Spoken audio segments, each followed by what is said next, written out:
For me, it's the financial and the lifestyle freedom that it would bring. And for me, it was to teach my children to take control of their future. Like, they are in charge of their dreams. You know, nobody's gonna make it happen but you.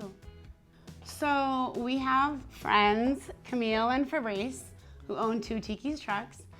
And in the last 4 or 5 years, we've seen them thrive both as a business and a family. And you know, our family works as a great team too, and so we just knew that we needed to trust our purpose and go with it. And not to mention, it's a really fun business, you know? It really is. The most fun I can say that we've had in a long, long time. Like, as soon as we got here, we knew that this is where we belong in the future. It's so fun.